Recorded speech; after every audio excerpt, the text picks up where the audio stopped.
पिछले एपिसोड में हमने देखा था कि वांगलिन जो था ना वो उस एंसेस्टर के पास जा चुका था ताकि वो उसकी वाट लगा सके, क्योंकि एंसेस्टर ने उसको मारने की कोशिश की थी तो वांगलिन उसको छोड़ने वाला नहीं था। जैसे ही एंसेस्टर देखता है कि वांगलिन इतना ज्यादा स्ट्रांग है, उसने गलत बंदे से पंगा ले लिया, तो वो यहाँ पर अपनी हार मारने की कोशिश करता है। लेकिन वांगलिन अब कहाँ रुकने वाला था, वो उसको मार मार कर उसको कैप्चर कर लेता है। तो कैप्चर करने के बाद उसके जरिए ना वांगलिन को यहाँ पर एक ब्रश मिला था जो कि अलग अलग तरह के स्पेल्स को लिख सकता है। उसी के साथ साथ उसको एक सेलेस्टियल स्पेल भी मिलता है उसी एंसेस्टर के पास से। तो जब यहाँ पर वांगलिन उस सेलेस्टियल स्पेल्स को कल्टीवेट करता है ना, तो उसको पता चलता है कि जो सेलेस्टियल स्पेल है वो बहुत ज्यादा स्ट्रांग है और उसने एक ही अटैक देकर क्या मार दिया था फायर डेमन कंट्री के कुछ बंदों के ऊपर कि एक अटैक के अंदर इतने सारे लोग बीच में से कट जाते हैं ना, उसका हिसाब भी नहीं था। जिसका मतलब ये था कि वो स्पेल इतना ज्यादा स्ट्रांग है कि वो किसी की भी एक बार के अंदर जान ले सकता है। जिसके बाद यहाँ से ये एपिसोड शुरू होता है। तो इस एपिसोड की शुरुआत में फायर डेमन कंट्री और स्काई डेमन कंट्री का बैटल शुरू हो चुका था। तो वांगलिन ने सीधा सीधा जाकर फायर डेमन कंट्री के ऊपर ना अटैक कर दिया होता है और वो अपने साथियों से कहता है कि किसी भी हालत में हमें ये बैटल जीतना होगा। वांगलिन को यहाँ पर उस डीमन स्पिरिट की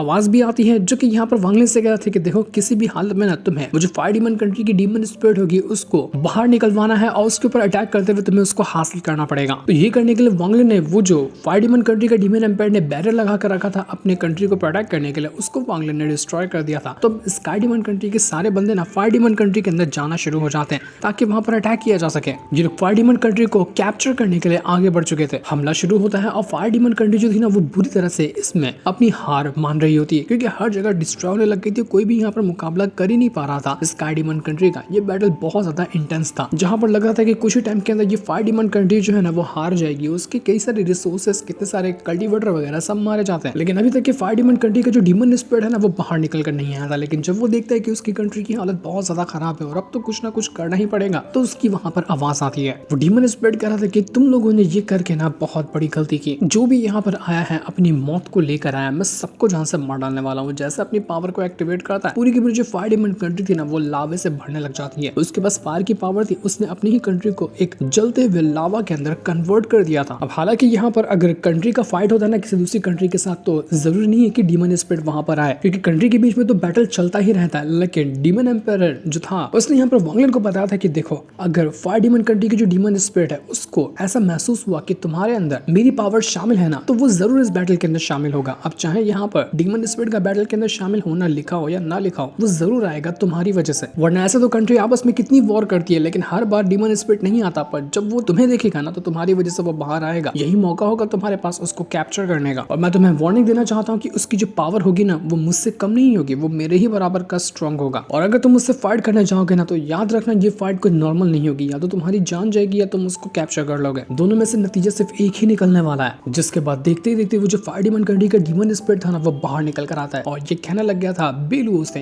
यानी कि वांगलिन के पास जो उसकी डीमन स्पिरिट है ना स्काई डीमन कंट्री की, उसका नाम बेलुओ है। तो ये फायर डीमन जो होता है वो कहने लग जाता है बेलुओ से कि तुम्हारी हिम्मत कैसे हुई जो तुमने मेरी टेरिटरी के अंदर यानी कि मेरी कंट्री के अंदर कदम रखा। मैं बाहर निकल कर नहीं आता, सिर्फ तुम्हारी वजह से मैं बाहर आया हूँ, क्योंकि डीमन स्पिरिट का किसी भी बैटल के अंदर शामिल होना रूल को तोड़ने के बराबर होता है। तो जब तुमने यहाँ पर रूल तोड़ ही दिया है तो मेरे लिए ये बहुत अच्छी बात है। अब मैं तुम्हें कैप्चर कर लूंगा। आज तुम देखने वाले हो कि असल में डीमन स्पिरिट जब गुस्सा होती है ना तो उसका जो बदला होता है वो कितना खतरनाक होता है। तुम सब मेरे गुस्से को आज विटनेस करने वाले हो। तो ये सुनकर जितने भी लोग आए थे ना इस बैटल को लड़ने के लिए, उनकी हालत खराब हो जाती है। वो घबरा चुके थे कि भाई साहब ये डीमन स्पिरिट तो हमें नहीं छोड़ेगा, ये तो बहुत ज्यादा गुस्से में है। तो वांगलिन यहाँ पर उसके फायर डीमन कंट्री से जितने भी लोग आए थे ना उन सभी से कहता है कि मैं ऑर्डर देता हूँ कि तुम सब यहाँ से चले जाओ। ये जो फाइट होगी ना उसको अकेले मैं लड़ूंगा, किसी को भी यहाँ पर रुकने की जरूरत नहीं है। तो उसका ऑर्डर मानते साथ ही सारे के सारे लोग यहाँ से भागने लग जाते हैं, क्योंकि वांगलिन को पता है कि कोई भी रुकेगा ना तो सब मरेंगे। तो इसलिए उसने सभी को वहां से पहले ही भगा दिया था। लेकिन फायर डीमन तो यहाँ पर रुकने को तैयार नहीं था। वो कहता है कि तुम लोगों ने मेरे इलाके में घुसने की कोशिश की ना, इस तरह की मौत दूंगा कि तुम कभी भी रीइंकार्नेट ही नहीं कर पाओगे खुद को। डीमन एम्पायर वांगलिन से कहता है कि वांगलिन तुम भी ना यहाँ पर इस फायर डीमन का मुकाबला नहीं कर पाओगे, इसलिए बेहतर होगा कि हमें यहाँ पर रिट्रीट कर लेना चाहिए और हमें यहाँ से चलना चाहिए।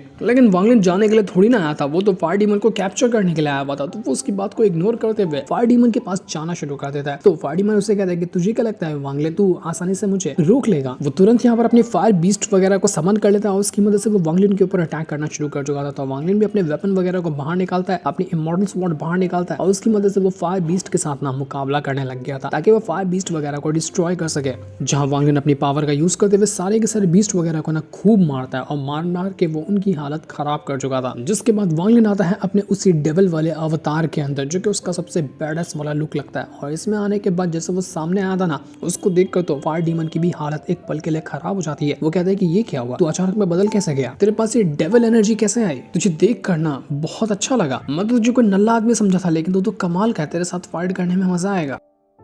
वांग लिन भी कहता है कि मजा तो तब आएगा जब मैं तुझे कैप्चर करूंगा। इसके बाद वांग लिन फिर से अपनी पावर को एक्टिवेट करता है और फायर डीमन के साथ वो मुकाबला करने के लिए जा चुका था। वो तुरंत यहाँ पर अपने डीमन फिंगर टेक्निक का यूज कर लेता है और उसकी मदद से वो फायर डीमन के ऊपर अटैक करने को तैयार था। वो कहने लग जाता है फायर डीमन वांग लिन से कि ये जो डीमन फिंगर तुमने यूज की है ना, इसकी पावर तुम्हारी खुद की कल्टिवेशन से भी ज्यादा है, पर ये कितना भी स्ट्रॉन्ग क्यों ना हो, मुझे हराने के लिए मेरे सामने ये बच्चा ही है, इसको मैं चूंटियों की तरह अटैक को मसल सकता हूँ। इसके बाद जैसे ही वांग लिन की वो जो डिमोनिक फिंगर टेक्निक थी वो फायर डीमन के पास जाती है, फायर डीमन उस टेक्निक को रोक देता है और उसने रोका ही नहीं था बल्कि उसको डिस्ट्रॉय कर दिया था। इस वजह से होता ही है कि वांग लिन के ऊपर एक बहुत ही जोरदार अटैक जाकर लगता है और उसकी जो डेविल पावर थी ना, वो भी कुछ पल के लिए शांत हो चुकी थी। वांग लिन दूर जाकर फेंका था और उसकी हालत खराब होने लगती है। तो ये देखकर फायर डीमन कहता है कि मैंने तो कहा था कि तू मेरे सामने कुछ भी नहीं कर सकता, और उसका नमूना तुमने शायद देख ही लिया होगा। तू वैसे भी उतना कुछ खास नहीं है, तेरे पास उतनी पावर नहीं है, लेकिन फिर भी आखिर उस बेलुओ ने तेरे अंदर ऐसा क्या देख लिया जो उसने तुझे यहाँ पर भेजा है मेरा मुकाबला करने के लिए। तेरे पास ऐसी क्या पावर है जो वो तुझ पर इतना मेहरबान हुआ पड़ा है? या तो वो कुछ बड़ा प्लान कर रहा है या फिर वो बहुत ज्यादा बेवकूफ है कि उसको लगता है कि तू मुझे हरा देगा, इसलिए उसने सिर्फ तुझे यहाँ पर भेजा। अब जब तुझे भेज दिया है तो मैं यहाँ पर तेरी लाश को उसके पास भेज दूंगा, जिससे वो समझ जाएगा कि उसका किया हुआ प्लान जो था वो फेल रहा। इसके बाद वो अपनी फायर स्पिनिक्स को समन कर लेता है और उसकी मदद से वो वांग लिन के ऊपर अटैक करने को तैयार था। तो ये देखने के बाद वांग लिन जो होता है वो तुरंत ही अपने अंडरवर्ल्ड रिवर टेक्निक जो थी वो उसको समन करने की कोशिश करता है। उसने अपना अंडरवर्ल्ड रिवर समन कर लिया और उसके बाद वो तैयार था उस फायर फिनिक्स से मुकाबला करने के लिए। साथ ही साथ वांग लिन तुरंत यहाँ पर 1 मिलियन स्लॉटर एनर्जी को मर्ज करता है, जो कि बैटल के दौरान उसके जितने भी सोल डिफाइनिंग ट्रैप के बंदे थे ना, उन सभी के अंदर से वांग लिन ने कलेक्ट किया था। तो इस वजह से उसका जो स्लॉटर आर्ट था वो अब नॉर्मल नहीं बल्कि 1 मिलियन अलग अलग बंदों की पावर के साथ मर्ज होकर बना था और उसकी मदद से वो सीधा अटैक देकर मार देता है उस फायर फिनिक्स के ऊपर। जिस वजह से होता है कि फायर फिनिक्स अटैक करने की कोशिश तो करता है, लेकिन फिर भी यहाँ पर वांग लिन ज्यादा स्ट्रॉन्ग था और उसने अपनी पावर का यूज करते हुए उस फायर फिनिक्स के ऊपर अटैक करना शुरू कर दिया था। वांग लिन को यहाँ पर डीमन एम्पायर की बात भी याद आ रही होती है, जो कि बेलुओ था उसकी, कि देखो तुम ना उस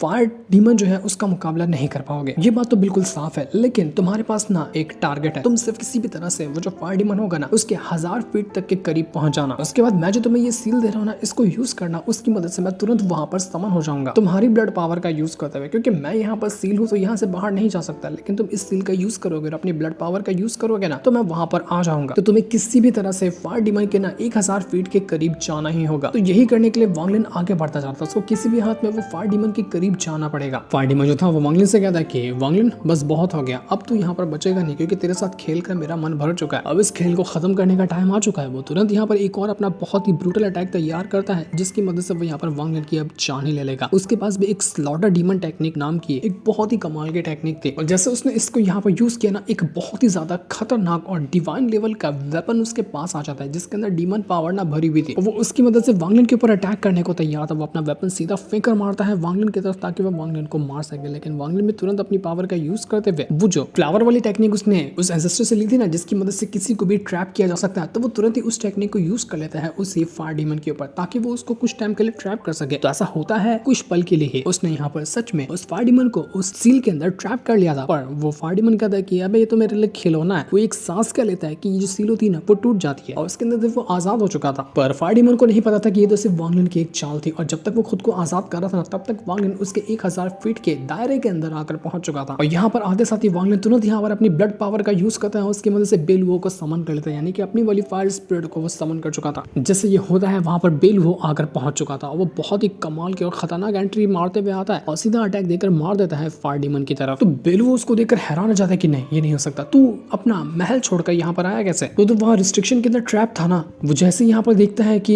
ये बेलुओ आ चुका है, तो उसको किसी भी हालत में वांग लिन को मारना था। वो चुपके से वांग लिन के ऊपर अटैक करने की कोशिश करता है, लेकिन तब तक क्या बेलुओ ने उसके अटैक को रोक दिया था और इस वजह से वांग लिन को कुछ होता ही नहीं। बेलुओ फायर डीमन से कहता है कि तुझे क्या लगता है कि मैंने वांग लिन को यहाँ पर क्यों भेजा था? क्योंकि उसके जरिए ना मैं कहीं पर भी ट्रैवल कर सकता हूँ। मैंने इसकी ब्लड पावर का यूज किया और उसकी ब्लड पावर से मैंने एक बॉडी कंडेंस की है, जिसको यूज करके मैं यहाँ पर आया हूँ। तब जाकर उस फायर डीमन को समझ में आता कि आखिर बेलुओ ने इस वांग लिन को यहाँ पर क्यों भेजा था। अब चाहे वांग लिन की कल्टीवेशन कुछ भी क्यों ना हो, लेकिन उसके जरिए बेलुओ कहीं पर भी जा सकता है। फार्डिमन एकदम ज्यादा हैरान रह चुका था। वो कहता है कि नहीं हो सकता, तूने आखिरी तरीका ढूंढा कैसे। वो यहाँ पर सीधा चला जाता है बेलुओ के ऊपर अटैक करने के लिए, लेकिन बेलुओ उसको समझा रहा था कि देखो हम सब ना एक ही सोल के पार्ट हैं, हम जितनी भी 9 टोटल डीमन स्पिरिट है ना सब मिलाकर एक ही सोल बनती है। तो आखिर हमारे यहाँ पर आपस में फाइट करना मतलब नहीं बनता। अगर हम ऐसे ही फाइट करते रहेंगे तो हम तो वैसे ही खत्म हो जाने वाले, तो क्यों ना हम आपस में एक दूसरे को मर्ज कर लें। मैंने सोचा है कि जितनी भी बाकी की डीमन स्पिरिट्स वगैरह होगी ना सबको आपस में मर्ज कर लूंगा और उसके बाद हम सब एक जायंट स्पिरिट बनकर रहेंगे। अगर तुम मेरे इस डील में साथ देते हो तो हम दोनों आपस में मर्ज हो जाते हैं, वरना तुम खत्म भी हो सकते हो।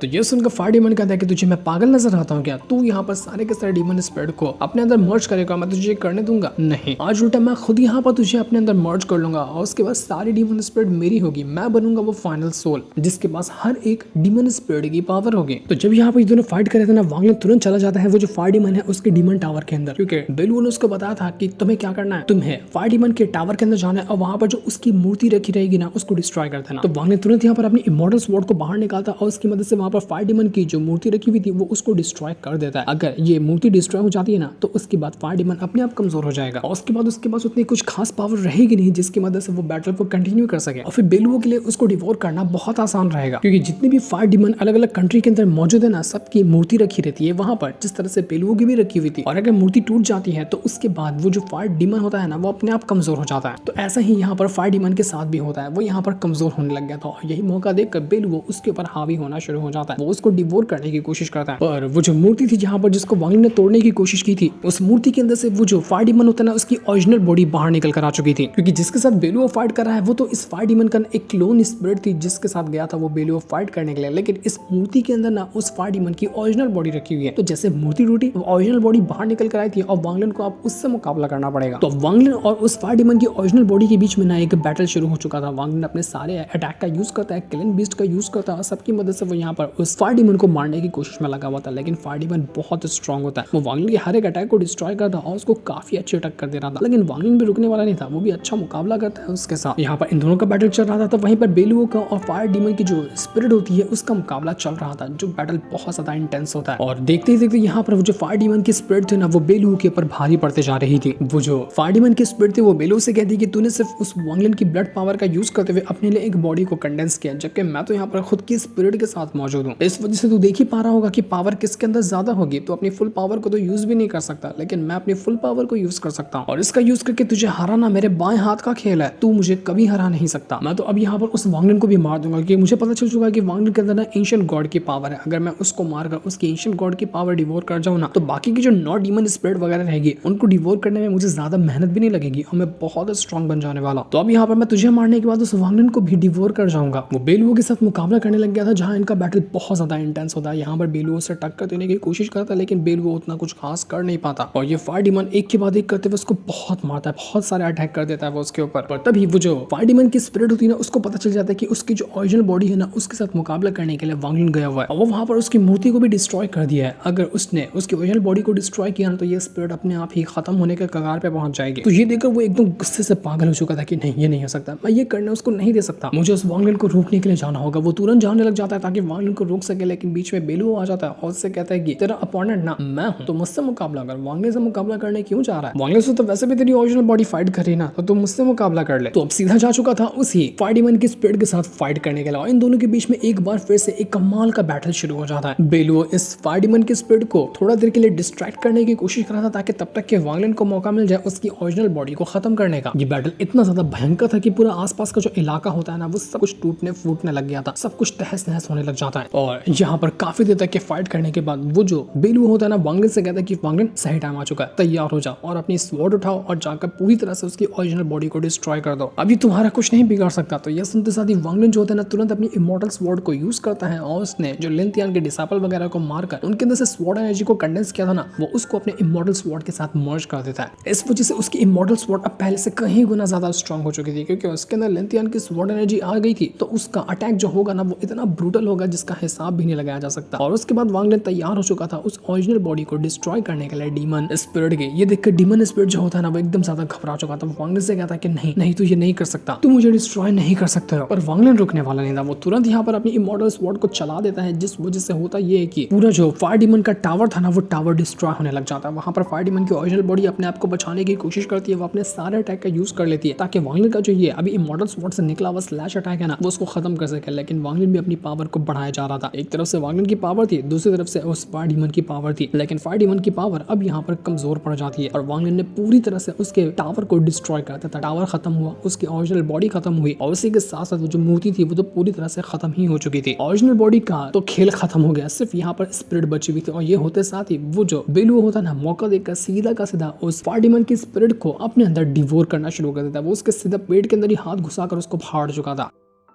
बेलुओ कहता है कि कहा था ना मैंने कि मैं तुझे डिवोर कर जाऊंगा और अब यहाँ पर मैं तुझे डिवोर करने वाला हूँ। वो पूरी तरह से उस फायर डीमन की स्पिरिट को अपने साथ मर्ज कर चुका था। अब बेलुओ के पास ना दो डीमन स्पिरिट आ चुकी थी, एक वो खुद की और दूसरी वाली अब इस फायर डीमन की। तो जैसे वो टावर टूटा था ना अंदर से एक अजीब तरह का सील बाहर निकल कर आता है जो कि काफी ज्यादा मिस्टीरियस लग रहा था। और उसको देखते साथ ही वांग लिन ना किसी अलग ही वर्ल्ड के अंदर पहुंच जाता है। यहाँ पर आने के बाद तो बिल्कुल हैरान था कि ये कैसी जगह है। उसको वहां पर उसका ना मतलब बचपन वाला सीन दिखाया जाता है, जब पहली बार वो कल्टिवेशन की शुरुआत किया था, उसके बाद वो आगे किस तरह से बढ़ा था और उसका जो जिंदगी के जितने भी सफर उसने अभी तक के तय किए हैं ना वो सब वांग लिन को यहाँ पर नजर आने लग गए थे। वांग लिन को समझ नहीं आता कि ये हो क्या रहा है मेरे साथ, ये मैं क्या चीज देख पा रहा हूँ, मुझे समझ ही नहीं आ रहा। वांग लिन यहाँ पर अपने जिंदगी में सीखे गए हर एक टेक्निक को ना यहाँ पर अपनी आंखों से देख पा रहा था। तब उसको बेलुओ की एक बार फिर से याद आती है कि अगर तुमने जैसे ही उस फायर डीमन की बॉडी को डिस्ट्रॉय किया, उसके डीमन टावर को डिस्ट्रॉय किया ना, तो उसका जो इनहेरिटेंस होगा मैं तुम्हें हासिल करने में उसमें मदद करूंगा, मैं उसका इनहेरिटेंस तुम्हें दे दूंगा। इससे पहले ना मैंने किसी और को भी अपना इनहेरिटेंस दिया है। वो एक बंदा था जिसने भी मेरे लिए बहुत अच्छा काम किया था, तो मैंने उसको इनहेरिटेंस दिया था। इनहेरिटेंस की मदद से तुम एक चीज कर सकते हो कि तुम अपनी किसी भी टेक्निक को ना उसके एकदम परफेक्शन पे ले जा सकते हो। मतलब तुम्हारी जो सीखी हुई कोई टेक्निक होगी वो अपने परफेक्शन पे चली जाएगी। और इससे पहले जिसको मैंने वो इनहेरिटेंस दिया था ना उसका नाम था सुनियन। वही सुनियन जहां पर वांग लिन गया था ना पर्पल पवेलियन का डिसेबल है, उसका जो नंबर 1 डिसेबल था वो जो लापता हो गया था, तो उसको भी मतलब इनहेरिटेंस मिला था डीमन स्पिरिट का। तो अब वांग लिन जो होता है ना यहाँ पर काफी ज्यादा कंफ्यूज था। वो सोच रहा था कि अपनी ना ये इनहेरिटेंस मिलने के बाद वो कौन सी टेक्निक को परफेक्शन पे ले जाए। उसके पास तो बहुत सारी टेक्निक है, स्लॉटर आर्ट हो गया, डीमन फिंगर हो गया और इस तरह की ढेर सारी डिवाइन टेक्निक को ना वो अब तक सीख चुका है। तो वो कंफ्यूज होता है कि कौन सी टेक्निक को अपने परफेक्शन पे ले जाए। वांग लिन के दिमाग में आ रहा था कि ना वो अपने स्लॉटर आर्ट को ही यूज करे और उसी को अपने परफेक्शन पे ले जाए। लेकिन उसको ये भी याद होता है कि अगर स्लॉटर आर्ट को अपने परफेक्शन पे ले जाया जाता है ना तो उसके अंदर से निकलने वाली स्लॉटर एनर्जी वो इतनी डेंजरस हो सकती है कि क्या पता वांग लिन उसको हैंडल ही ना कर पाए। और इसका नतीजा ये हो सकता है कि स्लॉटर एनर्जी ही उसकी जान ले लेगी, क्योंकि अभी वांग लिन उतना स्ट्रॉन्ग नहीं हुआ है कि वो स्लॉटर एनर्जी के एकदम परफेक्शन को हैंडल कर सके। तो वांग लिन सोचने लग जाता है कि मैं करूं क्या। मेरा मन तो कह रहा है कि मैं अपने स्लॉटर आर्ट को ही अपने परफेक्शन पे ले जाऊं, लेकिन ये बहुत बड़ा रिस्क भी हो सकता है जिससे मैं अपने खुद की जान खतरे में डाल दूंगा। मुझे तो ये समझ नहीं आ रहा है कि वो जो सुनियन था उसने अपनी कौन सी टेक्निक को परफेक्शन पे लेकर गया होगा। लेकिन अगर वो अपनी टेक्निक को परफेक्शन पे ले भी गया था तो वो आखिर गायब कहाँ हो गया। इतना टैलेंटेड बंदा था ना, वो क्यों गायब हो गया, क्या रीजन था उसके गायब होने का, वो तो मुझे अभी तक नहीं पता। कहीं ऐसा तो नहीं कि उसने भी अपने स्लॉटर आर्ट को परफेक्शन पे ले जाने की कोशिश की होगी और वो मर गया होगा। इसका जवाब ना मुझे नहीं लगता कि ऑल सिर के अलावा कोई दूसरा दे सकता है। ऑल सिर के पास ही इस चीज का जवाब होगा कि सुनियन गायब कहाँ हुआ है। पर अगर यहाँ पर ऑल सिर ने ही कुछ गड़बड़ करने की कोशिश की होगी ना तो मैं कह रहा हूँ ऑल सिर तुझसे कि अगर जब तक तू मुझे धोखा नहीं देगा मैं तुझे धोखा नहीं देने वाला। लेकिन अगर कभी फ्यूचर में तूने मुझे धोखा देने की कोशिश की ना तो उसके बाद सोचना कि तेरा अंजाम क्या होगा। इसके बाद वांग लिन ने इनहेरिटेंस के लिए जिस टेक्निक को अपने परफेक्शन पे ले जाने की कोशिश की थी ना वो था स्लॉटर आर्ट। वो स्लॉटर आर्ट को ही चुनता है कि वो उसको अपने परफेक्शन पे ले जाएगा और वो उसी को अपनी कल्टीवेशन के हिसाब से ना कल्टीवेट करना शुरू कर देता है। वो उसको उतना ही अभी परफेक्ट पे ले जाने की कोशिश कर रहा था जितना अभी वो उसको हैंडल कर सकता है। और जिस तरह से वो खुद को अपने शरीर को इस काबिल बना लेगा कि वो स्लॉटर आर्ट को अच्छी तरह से यूज कर सकता है, उसके बाद वो उसको बिंदास बिना किसी चीज के अपने आप ही उसके परफेक्शन पे उसे ले जाएगा। अब स्लॉटर आर्ट को स्ट्रॉन्ग बनाने के लिए वांग लिन को कुछ भी मेहनत करने की जरूरत नहीं है, बस उसकी पूरी फुल पावर को यूज करने के लिए वांग लिन को खुद को पहले स्ट्रॉन्ग बनाना पड़ेगा, तब जाकर वो अपने स्लॉटर आर्ट को एकदम फुल पोटेंशियल के साथ यूज कर सकता है। तो उसी को लेकर वांग लिन अपनी कल्टीवेशन करना शुरू कर चुका था। वो काफी दिन तक अपनी कल्टीवेशन करता रह जाता है। तो उसके बाद ना वहां पर बेलुओ आता है। बेलुओ बिल्कुल अजीब सा, थोड़ा टकला और काफी डेंजरस लगने लग गया था, क्योंकि अब उसने यहाँ पर एक और डीमन स्पिरिट को समन करके अपने अंदर मर्ज कर लिया है ना, तो उसका पूरा लुक वगैरह सब कुछ चेंज हो गया था। वांग लिन भी उसको देखकर हैरान हो जाता है कि ये कितना अलग और इतना अजीब सा क्यों दिख रहा है। तो बेलुओ उसको बताता है कि देखो मैंने दूसरे वाले डीमन स्पिरिट को अपने साथ मर्ज किया है और जिस तरह से मैं उसको मर्ज अपने अंदर करते जाऊंगा ना, यानी कि बाकी के जो 7 डीमन स्पिरिट बची हुए हैं उनको, तो ऐसे ही मेरा लुक बदलता जाएगा। और जब एक बार मैंने अपने सारे के सारे डीमन स्पिरिट को समन कर लिया और अपने साथ मर्ज कर लिया तो मैं अपने असली अवतार के अंदर आ जाऊंगा, जो कि रहेगा पूरी की पूरी 9 डीमन स्पिरिट के साथ मर्ज किया हुआ। और उसके बाद तुम मेरा लुक देखना जो कि बहुत ज्यादा कमाल का होगा। अब ना मुझे यहाँ पर तुम्हारे ब्लड पावर की जरूरत नहीं है, मैं अब बिंदास फायर डिमन कंट्री या फिर स्काई डिमन कंट्री उसको कहीं को भी छोड़कर ना जहाँ चाहूँ वहां जा सकता हूँ। मैंने वो रिस्ट्रिक्शन परमानेंटली तोड़ दी है जो कि स्काई डिमन कंट्री के अंदर मेरे ऊपर लगी थी। अब मैं बिंदास जहाँ चाहूँ वहां जा सकता हूँ। बस एक बार जब मैं सारी की सारी डिमन स्प्रेड को अपने अंदर मर्ज कर लूँ ना, मेरा एक फिर से नया जन्म होगा, इतना ज्यादा स्ट्रॉन्ग बन जाऊंगा मैं। वैसे इस बैटल के अंदर तुमने मेरी बहुत ज्यादा हेल्प की, तुम्हारा कंट्रीब्यूशन इस बैटल के अंदर ना बहुत ज्यादा कमाल का था। और जब तुम यहाँ पर बैठकर अपने स्लॉटर आर्ट को परफेक्शन पे ले जाने की कोशिश कर रहे थे ना इतने दिनों से, तब तक मैं यहाँ पर वो जो ज़ाओयी है तुम्हारा कोई दोस्त है उसके डिवाइन सेंस को मैं सेंस करने की कोशिश कर रहा था ताकि पता लगा सकूं कि इस पूरे की पूरे डीमन स्पिरिट लाइन के अंदर वो जो ज़ाओयी है कहाँ पर उसकी सोल मौजूद हो सकती है। तो मुझे एक जगह के बारे में पता चला है जो जगह ना हर 5 साल में एक बार कोलैप्स हो जाती है, मतलब 500 साल के अंदर एक बार वो जगह पूरी तरह से डिस्ट्रॉय हो जाती है। और जब वो जगह डिस्ट्रॉय होती है ना तो आसपास जितने भी मैजिकल ट्रेजर हो, जितने भी बीस्ट वगैरह के स्पिरिट हो, जो भी कमाल की चीजें हो ना, सबको अपने अंदर निचोड़ कर जमीन के अंदर धस जाती है। न जाने कितनी बार वो अब तक कोलैप्स हो चुकी है और इतनी बार कोलैप्स होने की वजह से ना उसके अंदर एक ऐसा कुआं बन गया है जो कि कभी खत्म ही नहीं होता। ऐसा खंडर, ऐसा कुआं है कि अंदर बस जाते रहो, कभी वो जगह खत्म नहीं होती। लोग उस जगह को ना टाइड एबिस कहकर बुलाते हैं और ये जगह मौजूद है वाटर डीमन कंट्री के अंदर। वांगलिन जहाँ से आया था वो स्काई डिमन कंट्री था, अभी जो जिससे फाइट करा था वो फायर डिमन कंट्री था, और अब जहाँ पर ये जो टाइड एबिस है ना वो है वाटर डिमन कंट्री के अंदर। तो बेलू यहाँ पर वांगलिन से कहता है कि वो जो ज़ाओयी है ना जिसका डिवाइन सेंस तुमने मुझे महसूस कराया था, तो मुझे उसका ना डिवाइन सेंस महसूस हो रहा है उसी टाइड एबिस के अंदर से। लेकिन मैंने तुम्हें बताया है कि वो जगह कितनी ज्यादा खतरनाक है, वो इतनी गहरी है ना कि बस अंदर जाते रहो वो जगह कभी खत्म ही नहीं होती। तो वहां जाकर अपने उस ज़ाओयी दोस्त को ढूंढना तुम्हारे लिए नेक्स्ट टू इम्पॉसिबल होगा। तो मैं तुमसे पूछना चाहता हूँ कि क्या तुम इसके लिए श्योर हो, क्या सच में तुम उस जगह के अंदर जाना चाहते हो? क्योंकि मुझे वो जगह ठीक नहीं लग रही, बहुत ज्यादा खतरा हो सकता है तुम्हारे ऊपर। तो वांगलिन कहता है कि अगर आप जानते ना कि वो ज़ाओयी कौन है और उसने मेरे ऊपर कितने बड़े एहसान किए हैं, तो आप खुद मुझे कह दे कि तू बिंदास चला जा, क्योंकि उनके एहसानों के तरह ना मैं बिल्कुल दबा हुआ हूं, और अगर मैं कुछ करके उनकी थोड़ी बहुत भी हेल्प कर सकता हूँ ना, मुझे ये करना चाहिए, इसलिए मैं जरूर जाऊंगा टाइड एबिस के अंदर। तो कहता है बेलुओ कि ठीक है, जब तुमने डिसाइड कर ही लिया है तो मैं तुम्हें बताता हूँ कि टाइड एबिस के अंदर जाना है ना तो उसके 6 एंट्रेंस है, टोटल 6 तरीके से उसके अंदर जाया जा सकता है। अंदर जाने के तो 6 रास्ते हैं, लेकिन वहां से बाहर आने का सिर्फ एक रास्ता है, एक ही एग्जिट है। और टाइड एबिस के अंदर जाने का सबसे नजदीकी जो रास्ता है ना वो आता है वाटर डीमन कंट्री से, और वाटर डीमन कंट्री ये फायर डीमन कंट्री के बगल में ही मौजूद है। मैं इतना तो तुम्हें बता सकता हूँ, लेकिन इससे ज्यादा तुम्हें कुछ नहीं बता सकता कि वाटर डीमन कंट्री के अंदर तुम्हें कहाँ से वो एंट्रेंस मिलेगा। तुम्हें वाटर डीमन कंट्री के अंदर जाना होगा, उसके बाद खुद ढूंढना पड़ेगा उस एंट्रेंस को। यहाँ पर अपनी पावर का यूज करते हुए वांगलिन को ना एक खास तरह की पिल देता है और उसे कहने लग जाता है कि इस पिल को ना अपने डिवाइन सेंस के साथ मर्ज कर लो। जब तुम ये करोगे ना तो उसके बाद जब तुम टाइड एबिस के अंदर जाओगे तो वहां पर तुम्हें हर एक चीज के बारे में अच्छे से जानकारी पता चल जाएगी, यानी कि वहां पर क्या खतरा हो सकता है, क्या वहां पर अच्छी चीज हो सकती है, वहां पर जो चीजें हैं वो कितनी कमाल की हैं, सब चीज की इन्फॉर्मेशन तुम्हें मिल जाएगी जब तुमने इस पिल को अपने